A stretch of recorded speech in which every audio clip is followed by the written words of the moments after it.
And churches across Lagos State held services today after Governor Babajide Sanwo-Olu directed the reopening of worship centers for daily and midweek services in line with COVID-19 protocols. Senior correspondent Ivy Kanu reports. It's been 27 weeks of worshiping God at home for Christians, no thanks to the outbreak of COVID-19. Now, from the entrance, churches complied fully with government directives. Thermometer, wash hand basins and hand sanitizers were available.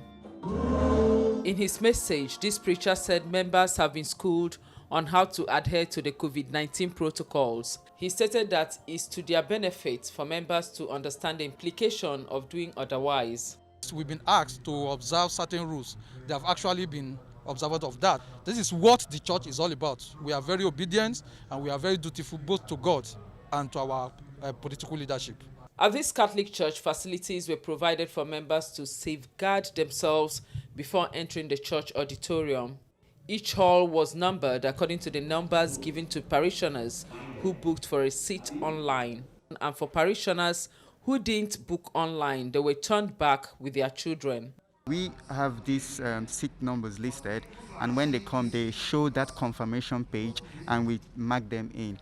So this helps us to keep track of attendance who attended the mass, so that in case we have to do contact tracing. The pandemic has taught us a lot of things. We're a lot more organized now. Mass is shorter. Not like we mind if it's lengthy.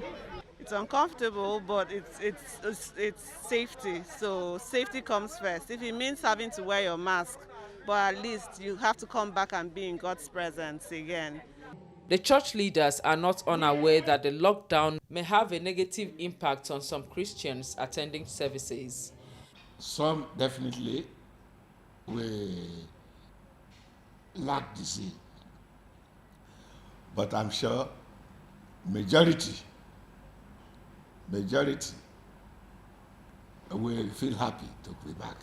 So it shows that not everybody that are Christians or that were dutiful in the church were actually Christians. They were not strong. So this actually exposed it.